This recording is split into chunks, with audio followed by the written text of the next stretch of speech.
Welkom terug ouens, reg, kom ons spring direk in vandag se opsommende verduideliker. Ons gaan 'n baie lekker, praktiese reis vat deur 'n tipiese dag in die metaalwerkswinkel. Die doel om jou jaar 4 swys kurrikulum in 'n kraakhelder, tasbare raamwerk te sit, sodat jy sonder enige twyfel presies weet wat om te verwag vir daardie Junie-eksamen. Maar wag, voordat ons eers daaraan dink om aan enige toerusting te raak, kyk net na hierdie aanhaling van meneer Viljoen en meneer Forster, reguit uit julle eie notas. Jy kan meer doen as wat jy dink. Ek is mal daaroor. Ek wil regtig hê jy moet daardie absolute selfvertroue vandag in gedagte hou. Hierdie werk is superlogies, dit maak sin en jy gaan dit verseker volpunte slag as jy net fokus. Goed, kom ons kyk vinnig na ons roete vir vandag. Nommer 1, veiligheid in die werkskop. 2, hand- en meetgereedskap. 3, ons bekyk die verskillende swysmateriale. 4, die gebruik van kraggereedskap. En 5, ons sluit af met die onderhoud van daardie masjiene. Reg, kom ons stap virtueel deur daardie werkswinkeldeure. Afdeling 1, veiligheid in die werkswinkel. Kyk, hierdie is net nie jou tradisionele klaskamer nie. Veiligheid is die absolute ononderhandelbare eerste stap.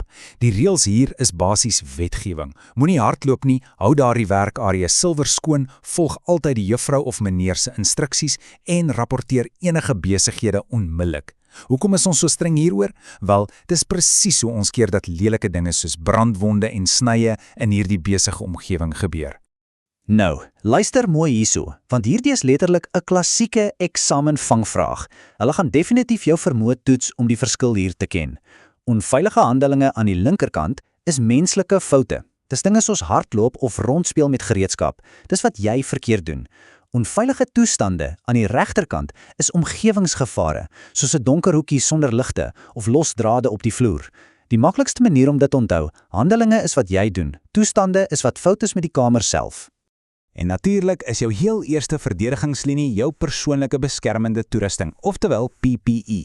Dink daaraan soos 'n pantser. Jou swyshelm beskerm jou gesig en oë teen daardie vonke en direk onder dit dra jy veiligheidsbrille. Dik aan skoene beskerm die hande, stewige oorpakke vir die liggaam en daardie swaar veiligheidsstewels vir die voete. Dis nie net 'n aanbeveling nie, dis verpligtend. Goed, ons is veilig aangetrek en gereed. Afdeling 2, hand- en meetgereedskap. Kom ons blits vinnig hierdeur. Om dit vir die vraestel vas te maak, koppel net die gereedskap aan sy aksie. Die hamer, dis jou slaan en vorm ou. Die bytel sny fisies deur metaal. Jou vuil maak daardie growwe, skerp kante mooi glad sodat niemand seer kry nie. En die moersleutel, wel, hy draai moere en boute vas en maak dit los, redelik voor die hand liggend. Net solank jy nie daardie moersleutel as 'n hamer begin gebruik nie.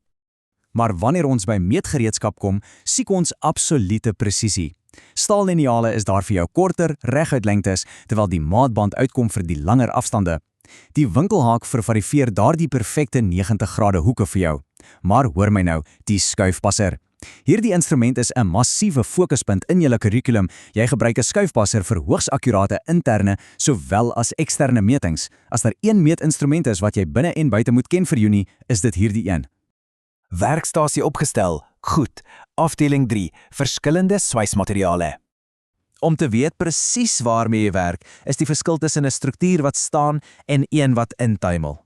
In hierdie vak is sagte staal jou brood en botter. Dis ontsettend algemeen en regtig maklik om mee te swys. Maar as ons dit vergelyk met vlekvrye staal, wow, vlekvrye staal is ongelooflik sterk en boonop spesifiek roesbestand. Dit beteken basies jy wil nie sagte staal buite in die reën vergeet nie, maar jy kan heeltemal op vlekvrye staal staat maak om die elemente te weerstaan. En dan kry ons natuurlik hierdie 3 materiale eienskappe wat heeltyd opduik. Eerstens, krag. Krag is letterlik die vermoë van daardie materiaal om gewig te kan dra of 'n vraag te vat sonder om te breek. Sluit daardie sleutelwoord in jou brein toe. Krag is gelyk aan gewig. Tweedens het ons hardheid. Asseblief, moenie krag en hardheid met mekaar verwar nie. Dis nog 'n struik. Hardheid verwys uitsluitlik na 'n materiaal se weerstand teen krap of slytasie of om daardeur gesny te word. As jy metaal met 'n hamer slaan en is moeilik om 'n duik daarin te kap, dan is dit hard. En laastens is daar duursaamheid. Hierdie is eenvoudig die eienskap van 'n materiaal om vir 'n bitter lang tydperk te hou en al daardie krag oor baie jare te behou. Reg, metale is uitgesorteer. Nou skakel ons die krag aan. Afdeling 4, gebruik van kraggereedskap. Tyd vir die swaar geskit. Die hoekslyper sny en slyp metaal blitsvinnig weg. Die boormasjien, wel, maak akkurate gate waar jy dit soek. En dan natuurlik die ster van hierdie hele werk, die swysmasjien. Hierdie eenheid verbind al daardie verskillende stukke metaal permanent deur hulle aan mekaar te smelt. Maar krag beteken as jy onverskillig is, kan dinge regtig lelik skeefloop. So die veilige gebruikreëls hierso is ononderhandelbaar. Jy kontroleer altyd die gereedskap voor jy dit inprop. Jy dra altyd daardie PPE. Moet letterlik nooit eers daaraan dink om 'n stikkende of beskadigde masjien te gebruik nie. En wanneer jou taak klaar is, skakel hom dadelik af. En dit bring ons by ons laaste hoofafdeling vandag, net betyds om op te pak. Afdeling 5, onderhoud van kraggereedskap. Om ordentlik op te pak en na ons dinge te kyk, behels presies 4 logiese stappe. Stap 1, maak die gereedskap mooi skoon na gebruik.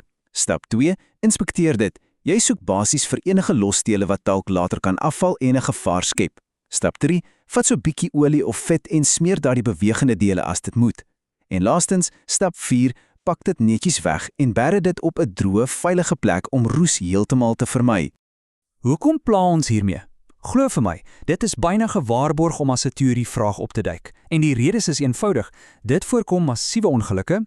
Dit sorg dat daardie diergereedskap baie langer hou, sodat julle skool of werksplek nie kort nuus hoef te koop nie. En miskien die heel belangrikste vir jou, dit verbeter die gehalte van jou werk. 'n Masjien wat goed onderhou is, lewer net bloot presieser werk op.